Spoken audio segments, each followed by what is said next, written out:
علیک یا رسول اللہ وسلم علیک یا حبیب اللہ۔ میں نے آپ حضرات کے سامنے سیاہ ستہ ترمذی شریف کی ایک بہت ہی مشہور حدیث مبارکہ کی تلاوت کا شرف حاصل کیا ہے۔ اللہ تعالیٰ کی بارگاہ میں دعا کریں کہ اللہ تعالیٰ ہمیشہ حق اور سچ کہنے کی توفیق عطا فرمائے اور ہم سب کو حق سچ سن کر اس پر عمل کرنے کی اللہ تعالیٰ توفیق عطا فرمائے۔ حدیث مبارکہ ہے، نبی صلی اللہ علیہ وسلم مبارک نے ارشاد فرمایا اتقوا بفراست المؤمن فإنه ينظر بنور اللہ، کہ مومن کی فراست سے ڈرو کیونکہ وہ اللہ کے نور سے دیکھتا ہے۔ حضرات گرامی توجہ چاہوں گا، حضور صلی اللہ علیہ وسلم نے یہ ارشاد نہیں فرمایا کہ اتقوا بفراست المسلم، کہ مسلم کی فراست سے ڈرو، بلکہ فرمایا مومن کی فراست سے ڈرو، اس لیے کہ مسلم تو ہر کلمہ گو ہے مگر مومن کوئی کوئی ہے۔ مسلم عام ہے اور مومن خاص ہے۔ ہر مومن تو مسلم ہے مگر ہر مسلم مومن نہیں ہے۔ اور حضور صلی اللہ علیہ وسلم اس حدیث مبارکہ میں مومنین کی شان بیان فرما رہے ہیں۔ مسلم کون ہے؟ جو اسلام لائے۔ اسلام کیا ہے؟ توجہ چاہوں گا۔ سیدنا جبریل علیہ السلام نے حضور صلی اللہ علیہ وسلم کی بارگاہ میں سوال کیا، بخاری شریف کی حدیث ہے، یا رسول اللہ صلی اللہ علیہ وسلم اخبرنی عن الاسلام، اسلام کے بارے میں مجھے ارشاد فرمائیے کہ اسلام کیا ہے۔ تو آپ صلی اللہ علیہ وسلم نے ارشاد فرمایا ان تشهد ان لا الہ الا اللہ وان محمد رسول اللہ وتقیم الصلاۃ وتؤتی الزکاۃ وتصوم رمضان وتحج البیت ان استطعت سبیلا، کہ یہ تو گواہی دے کہ اللہ تعالیٰ کے علاوہ کوئی معبود نہیں اور بے شک محمد صلی اللہ علیہ وسلم اللہ کے رسول ہیں، اور نماز قائم کریں، زکات ادا کریں، رمضان کے روزے رکھیں، اور اگر استطاعت رکھیں تو حج بیت اللہ کریں۔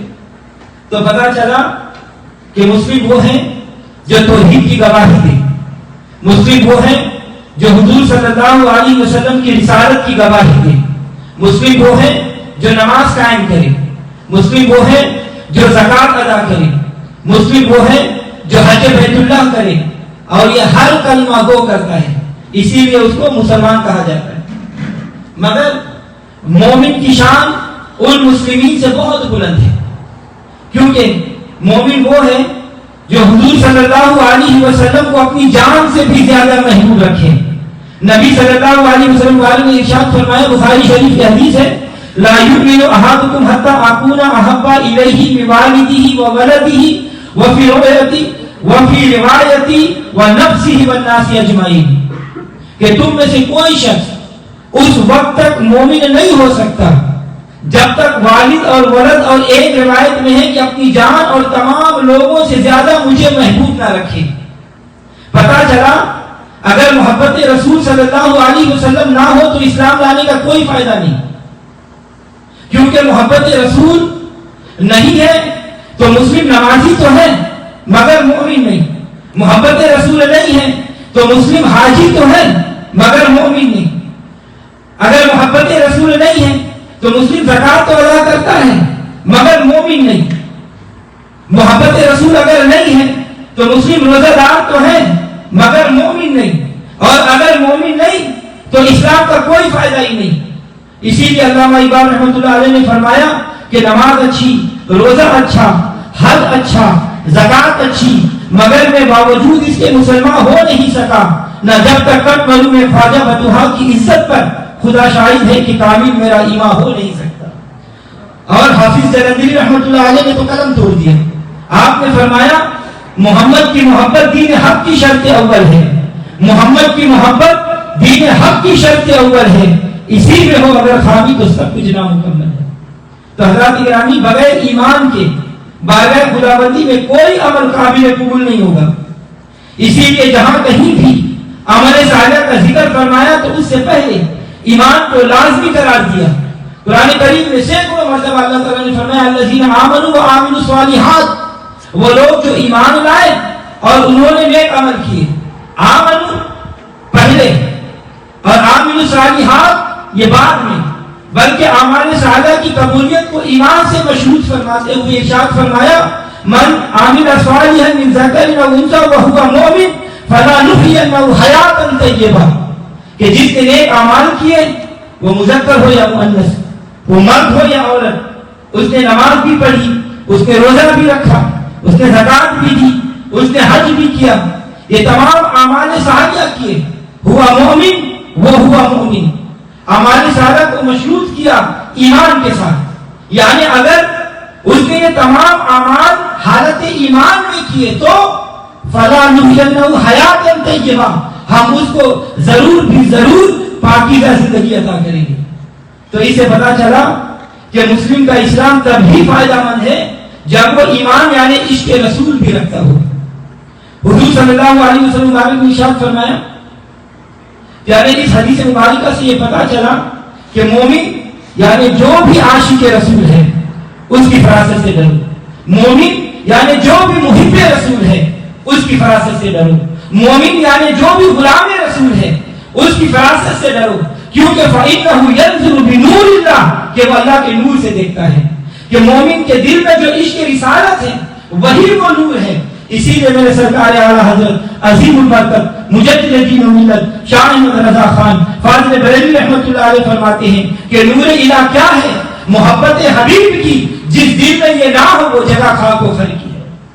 تو حضرات گرامی، محبت رسول ایک نور ہے، محب رسول ایک نور ہے جس سے مومن ملاحظہ کرتا تھا، اور کافر کے پاس یہ نور نہیں.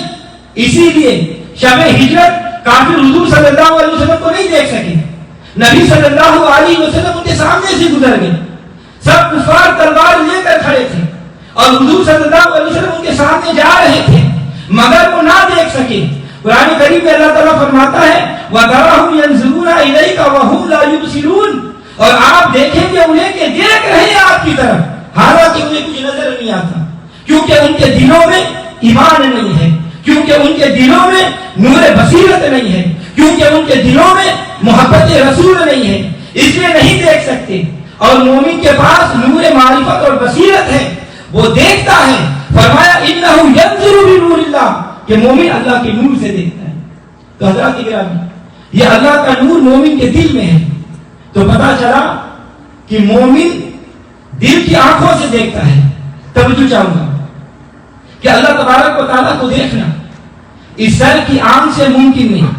اللہ تعالیٰ قرآن پاک میں ارشاد فرماتا ہے لا تدرکہ الابصار، یہ آنکھ اللہ تعالیٰ کا ادراک نہیں کر سکتی مگر مولا کائنات شیر خدا حضرت علی کرم اللہ حضور کریم فرماتے ہیں کہ کیسے ممکن ہے کہ میں اپنے رب کی عبادت کروں اور اسے نہ دیکھوں. تو صاف صاف پتا چلا کہ اللہ تعالیٰ کی رویت بصیرت قلبی ہے، کیونکہ مومن اللہ کے نور سے دیکھتا ہے اور وہ نور مومن کے دل میں موجود ہے. تو حضرات گرامی، یہ جو آنکھ کے اندر ہمارے سفید پتلی ہے اور پھر ایک سیاہ پتلی، اس کے اندر ایک چھوٹا سا نقطہ ہوتا ہے، وہ ہر انسان اسے دیکھتا ہے. اس میں کوئی تخصیص نہیں کہ وہ انسان مومن ہی ہو، چاہے وہ مومن ہو یا کافر، یہ اسی چھوٹے نقطے سے دیکھتا ہے. اور تمام لوگ کہتے ہیں کہ اس نقطہ میں اللہ کا نور ہے.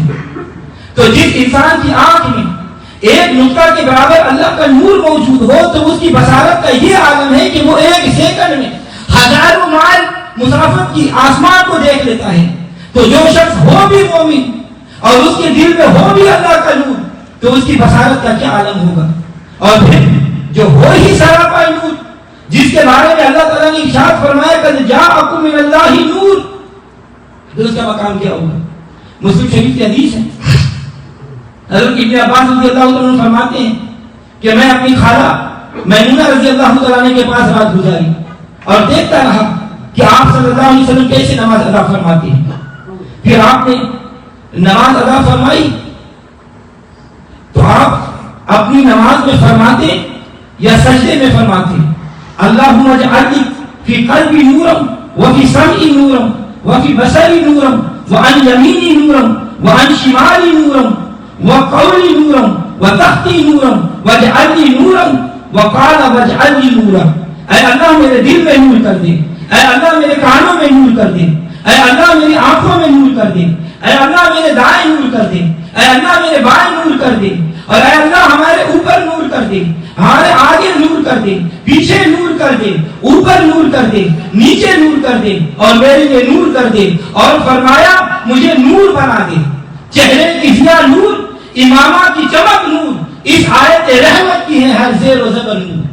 تو حضرات گرامی توجہ چاہوں گا، جس شخص کی آنکھوں میں صرف ایک نقطہ کے برابر نور ہو، وہ ایک سیکنڈ میں بلا تکلف ہزاروں مائل دور آسمانوں کو دیکھ لے، تو جس محبوب کے کان ہو نور، جس محبوب کے آنکھیں ہو نور، جس محبوب کے دل ہو نور، جس محبوب کے دائیں ہو نور، جس محبوب کے بائیں ہو نور، جس محبوب کے نیچے ہو نور، جس محبوب کے اوپر ہو نور، جس کے لیے ہو نور، تو وہ خود ہی سراپا نور ہو، تو اس کی سماعت اور بصارت کا کیا عالم ہوگا. اور وہ اسی نور بصارت سے اپنے نور سے آگے بھی دیکھے گا، وہ سراپا نور اپنے نور سے پیچھے بھی دیکھے گا، وہ سراپا نور اپنے نور سے دائیں بھی دیکھے گا، وہ سراپا نور اپنے نور سے بائیں بھی دیکھے گا، وہ سراپا نور اپنے نور سے اوپر بھی دیکھے گا، وہ سراپا نور اپنے نور سے نیچے بھی دیکھے گا، بلکہ وہ سراپا نور اپنی ہر سمت کو اپنے نور سے ملاحظہ فرمائے گا. نبی صلی اللہ علیہ وسلم نے اپنے صحابہ اکرام کو ارشاد فرمایا، بخاری شریف کی حدیث ہے، کہ اپنے صفے درست رکھا کرو، بے شک میں تمہیں اپنے پیٹھ کے پیچھے سے دیکھتا ہوں. فرمایا اقیموا الصفوف فإنی لا أراکم خلف ظہری، اپنی صفوں کو درست رکھا کرو، بے شک میں تمہیں اپنی پیٹھ کے پیچھے سے دیکھتا ہوں. اور ام المومنین سیدہ عائشہ صدیقہ رضی اللہ تعالیٰ عنہا والدہ فرماتی ہے کہ رسول اللہ صلی اللہ علیہ وسلم اندھیرے میں ایسے ہی دیکھتے تھے جیسے روشنی میں دیکھتے تھے. تو حضرات گرامی یہ نبی صلی اللہ علیہ وسلم کا مقام ہے. اور پھر جن کے بارے میں حضور نے فرمایا انہ ینظر بنور اللہ، کہ یہ اللہ کے نور سے دیکھتا ہے اور دیکھتا رہے گا. آج بھی دیکھتا ہے، کل بھی دیکھے گا، کل بھی دیکھے گا تو قبر میں بھی دیکھے گا. کون کہتا ہے کہ مومن مر گئے؟ کون کہتا ہے کہ مومن مر گئے؟ کیسے چھوٹے وہ اپنے گھر میں. اسی لیے حدیث مبارکہ میں ہے قبر میں مومن سے فرشتے اسی لیے کہتے ہیں لا کنومۃ العروس، کہ سو جا جس طرح دلہن سوتی ہے. یہ نہیں کہتے کہ مر جا، کیونکہ انہیں معلوم ہے کہ آج بن کے ابھی ان کے چاہنے والے آئیں گے اور یہ ان کو ملاحظہ فرمائیں گے، اور پھر یہ سلسلہ تک قیامت جاری رہے گا. انہ ینظر بنور اللہ، یہ انہیں اللہ کے نور سے دیکھتے رہیں گے. اور نبی صلی اللہ علیہ وسلم نے ارشاد فرمایا کہ میت جوتوں کی آہٹ کو سنتی ہے.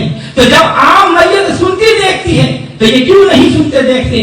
جن کے لیے فرمایا انہ ینظر بنور اللہ، کہ ساری بحث سے یہ پتا چلا کہ مومن اللہ کے نور سے دیکھتا ہے اور دیکھتا رہے گا. مومن اپنی قبر میں زندہ ہے اور زندہ رہے گا. مومن اپنی قبر میں سنتا ہے اور سنتا رہے گا. اور نبی صلی اللہ علیہ وسلم نے ارشاد فرمایا کہ جب تم قبرستان سے گزرو تو کہو کہ اے اہل قبور تم پر سلامتی ہو. بلکہ حضرت ہریرہ رضی اللہ تعالیٰ عنہ فرماتے ہیں، مسلم شریف کی حدیث ہے کہ نبی صلی اللہ علیہ وسلم مجھے تعلیم دیتے تھے کہ وہ قبرستان جائے تو کہے السلام علیکم اہل الدیار، اور ایک روایت میں ہے کہ السلام علیکم اہل الدیار من المؤمنین والمسلمین وانا انشاءاللہ بکم اللاحقون نسأل اللہ لنا ولکم عافیہ، کہ اے مسلمانوں کے گھر والوں السلام علیکم، انشاءاللہ ہم تمہارے ساتھ لائق ہوں گے، اور ہم اللہ تعالیٰ سے اپنے اور تمہارے لیے عافیت کے سوال کرتے ہیں. تو حضرات گرامی اس حدیث مبارکہ سے ثابت ہوا کہ اہل قبور کو سلام کرنا ضروری ہے، کیونکہ اس کا حکم دیا گیا ہے. اور آپس میں ایک دوسرے کو سلام کرنے کا بھی حکم دیا گیا ہے. اور اس کی درس آیت کیا ہے توجہ چاہوں گا. مسلم شریف کی حدیث ہے، حضرت ابو ہریرہ رضی اللہ عنہ فرماتے ہیں کہ نبی صلی اللہ علیہ وسلم نے فرمایا کیا میں تم کو ایک ایسی بات نہ بتاؤں کہ جب تم اس پر عمل کرو تو تمہارے درمیان محبت بڑھے، اور وہ یہ ہے کہ آپس میں سلام کو رواج دو. تو معلوم ہوا کہ آپس میں علیق سلیق سے باہمی محبت بڑھتی ہے. تو جب حکم شریعت کے مطابق اہل قبور کو سلام کہا جائے گا تو سلام کہنے والے اور قبر والے کے درمیان محبت بڑھے گی. اب آپ سلام کر کے صاحب قبر کو کلام وغیرہ تحفہ پیش کریں گے تو وہ اس تحفہ و محبت کے بدلے میں آپ کو سلام کر کے آپ کے لیے دعا کرے گا اور وہ اپنا تحفہ محبت آپ کو پیش کرے گا. کیونکہ سلام کہنے کی غرض یہی ہے کہ آپس میں محبت بڑھے. تو ثابت ہوا کہ اہل قبور کو سلام کرنا بھی جائے, اہل قبور کو تحفہ محبت پیش کرنا, احسان ثواب کرنا بھی جائے اور ان سے دعا کی درخواست کرانا بھی جائے. حضرات گرامی توجہ چاہوں گا, شریعت کا یہ بھی حکم ہے کہ اندھے کو اشارہ سے سلام نہ کیا جائے, اندھے کو اشارہ سے سلام نہ کیا جائے, اور اونچا سننے والے, کم سننے والے یا نہ سننے والے کو سلام نہ کیا جائے, کیونکہ وہ اندھا اشارہ کو دیکھ نہیں سکتا اور نہ سننے والا وہ آواز کو سن نہیں سکتا, اور اندھا اشارہ کو نہیں دیکھے گا تو جواب نہیں دے گا. اسی طرح نہ سننے والا آپ کے سلام نہیں سن سکے گا اور جواب نہیں دے سکے گا تو اس کا گناہ سلام کرنے والے پر ہوگا, کیونکہ اس نے اس کی معذوریت کی رعایت نہیں کی. اب نبی صلی اللہ علیہ وسلم نے اہل قبور کو سلام کرنے کی تعلیم فرمائی تو اس سے پتا چلا, اس سے یہ مسئلہ واضح ہو گیا کہ قبر والے ہمارے سلام سنتے بھی ہیں اور جواب بھی دیتے ہیں. کیونکہ اگر وہ نہ سنتے ہو اور جواب نہ دیتے ہو تو سلام کرنے والا گنہگار ہوگا اور سلام کہنا یہ بیکار ہوگا. مگر حضور صلی اللہ علیہ وسلم کی یہ تعلیم فرمانا کہ جب تم قبرستان سے گزرو تو اموات کو سلام کہا کرو, اس بات کی دلیل ہے کہ قبر والے سنتے اور جواب دیتے ہیں. تو جب قبر والے سنتے ہیں, جب قبر والے جواب دیتے ہیں, جب قبر والے مردہ کیسے سننا بھی زندہ کا کام ہے, جواب دینا بھی زندہ کا کام ہے. جیسے وہ زندگی ظاہری میں سنتے تھے قبر میں بھی سنتے ہیں, جیسے وہ زندگی ظاہری میں جواب دیتے تھے قبر میں بھی دیتے ہیں, جیسے وہ زندگی ظاہری میں دیکھتے تھے قبر میں بھی دیکھتے ہیں. فرمایا انہ ینظر بنور اللہ, بے شک وہ مومن اللہ کے نور سے دیکھتا ہے اور دیکھتا رہے گا. آج دیکھتا ہے, قبر میں بھی دیکھتا رہے گا. مرنے والے مرتے ہیں لیکن فنا ہوتے نہیں, مرنے والے مرتے ہیں لیکن فنا ہوتے نہیں, در حقیقت وہ کبھی ہم سے جدا ہوتے نہیں. تو حضرات گرامی توجہ چاہوں گا, یہ فنا اور بقا, یہ موت اور حیات, یہ ہلاکت اور نجات اور ان کے فلسفے, یہ بڑے طویل سلسلہ ہے. مگر میں نے جو شعر کہا ہے کہ مرنے والے مرتے ہیں لیکن فنا ہوتے نہیں, تو بہت سے لوگوں پریشان ہو جائیں گے, وہ اعتراض کریں گے بھائی مولانا نے کیا کہہ دیا. یہ مسئلہ میں بہت ہی آسانی سے آپ کو عرض کرتا ہوں, توجہ چاہوں گا تاکہ بات سمجھ میں آ جائے. علماء اصول فرماتے ہیں کہ تعرف الاشیاء بازدادها, تمام اشیاء کی پہچان ان کی ازداد سے ہے. ٹھنڈے کی پہچان گرم کی وجہ سے ہے, کالے کی پہچان گورے کی وجہ سے ہے, دن کی پہچان رات کی وجہ سے ہے. اور دوسرا قاعدہ یہ ہے کہ دو متضاد اشیاء ایک مقام پر جمع نہیں ہو سکتا. یہ ممکن نہیں کہ ایک ہی وقت میں ایک ہی مقام پر دن بھی ہو اور رات بھی ہو, ایک ہی چیز ایک ہی وقت میں ٹھنڈی بھی ہو اور گرم بھی ہو, ایک ہی انسان ایک ہی وقت میں کالا بھی ہو اور گورا بھی ہو. تو نتیجہ یہ نکلا کہ ایک ہی وقت میں جہاں دن ہے وہاں رات نہیں, ایک ہی وقت میں جہاں صبح ہے وہاں شام نہیں, ایک ہی وقت میں جو چیز ٹھنڈی ہے وہ گرم نہیں, جو چیز گرم ہے وہ ٹھنڈی نہیں, ایک ہی وقت میں جو کالا ہے وہ گورا نہیں, ایک ہی وقت میں جو گورا ہے وہ کالا نہیں. تو حضرات گرامی توجہ چاہوں گا, موت کی ضد ہے حیات, موت کی ضد حیات ہے, فنا کی ضد بقا ہے اور ہلاکت کی ضد نجات ہے. تو پھر جہاں موت ہوگی وہاں حیات نہیں ہوگی, جہاں حیات ہوگی وہاں موت نہیں ہوگی, جہاں فنا ہوگی وہاں بقا نہیں ہوگی, جہاں بقا ہوگی وہاں فنا نہیں ہوگی, جہاں ہلاکت ہوگی وہاں نجات نہیں ہوگی, جہاں نجات ہوگی وہاں ہلاکت نہیں ہوگی. تب مجھے کہوں گا, اور یہی تین الفاظ ہیں جو انسان کے انتقال دنیا پر قرآن مجید نے بولے ہیں, موت, فنا اور ہلاکت. توجہ چاہوں گا, اللہ تعالیٰ ارشاد فرماتا ہے کل نفس ذائقۃ الموت, ہر جاندار موت کا ذائقہ چکھے گا. دوسری جگہ اللہ تعالیٰ ارشاد فرماتا ہے کل من علیہا فان, ہر کسی پر فنا ہے. تیسری جگہ اللہ تعالیٰ ارشاد فرماتا ہے کل شیء ہالک الا وجہہ، ہر شے ہلاک ہو جائے گی مگر اللہ کی ذات۔ پہلا لفظ ہے موت، اس کی ضد ہے حیات۔ دوسرا لفظ ہے فنا، اس کی ضد ہے بقا۔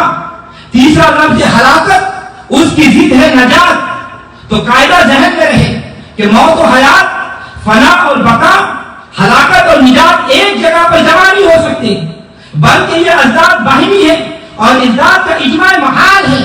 اب آئیے اللہ تبارک و تعالیٰ سے سوال کرتے ہیں کہ اے اللہ کی کتاب، تو سچی ہے، تو سچی اور لا ریب ہے، تو مشعل راہ ہے، تو منارہ نور ہے، تو ہماری رحمت اور رحمہ ہے، تیرے اندر پوری کائنات کے مسائل کا حل موجود ہے، تو انسان کے لیے ابتدا سے لے کر انتہا تک، مہد سے لے کر لہد تک، ماں کی گود سے لے کر قبر کی کوٹھی تک بندے کے ہر مشکل موڑ پر رہنمائی کرتی ہے۔ اے اللہ ہمیں یہ ارشاد فرما، کیا ایمان والے مر جائیں گے؟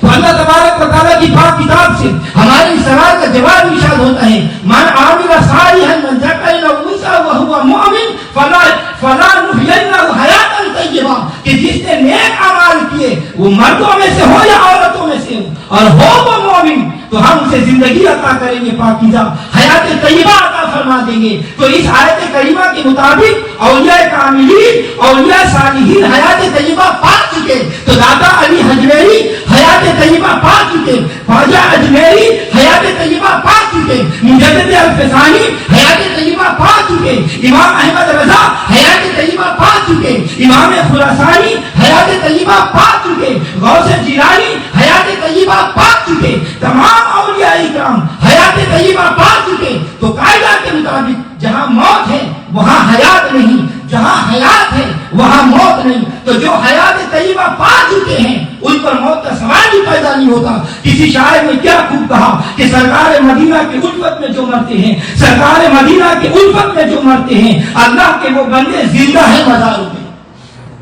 تو آیت کریمہ میں لفظ ہے، شرط ہے، ہوا مومن، اعمال صالح کرنے والا مومن ہو، یعنی غلام رسول ہو، تو فلا نحینہ حیاتا طیبہ، پھر ہم اسے حیات طیبہ عطا فرما دیں گے۔ تو نتیجہ یہ نکلا کہ سرکار مدینہ کی الفت میں جو مرتے ہیں، سرکار مدینہ کی الفت میں جو مرتے ہیں، اللہ کے وہ بندے زندہ ہیں اپنے مزاروں میں۔ تو حضرات گرامی، اللہ تعالیٰ قرآن پاک میں ارشاد فرماتا ہے، کل شیء ہالک الا وجہہ، ہر شے ہلاک ہو جائے گی مگر اللہ کی ذات۔ ایک حدیث مبارکہ سنیں، میرے آقا علیہ الصلوۃ والسلام نے ارشاد فرمایا، ان مثل اہل البیت فیکم کمثل سفینۃ نوح من راکب فنجا، کہ میری اہل بیت کی مثال تم میں ایسی ہے کہ جیسے سفینہ نوح، کہ اس پر جو سوار ہو گیا وہ نجات پا گیا۔ میں دعویٰ کے ساتھ یہ کہتا ہوں کہ ہر ولی اہل بیت کرام کی اس کشتی پہ سوار ہے، بغیر حب اہل بیت کی ولایت کا تصور ہی نہیں کیا جا سکتا۔ تو ہر ولی محب اہل بیت ہو کر نجات پا چکا ہے۔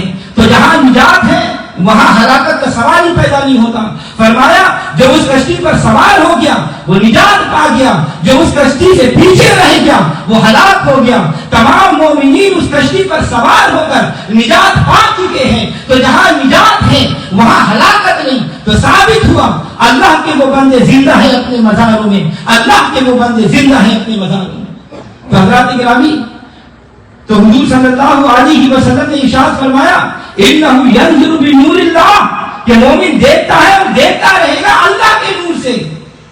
تو یہ اللہ کے ولی جیسے اس حیات ظاہری میں اللہ کے نور سے دیکھتے ہیں، ایسے ہی حیات برزخی یعنی قبر میں بھی اللہ کے نور سے دیکھتے رہیں گے۔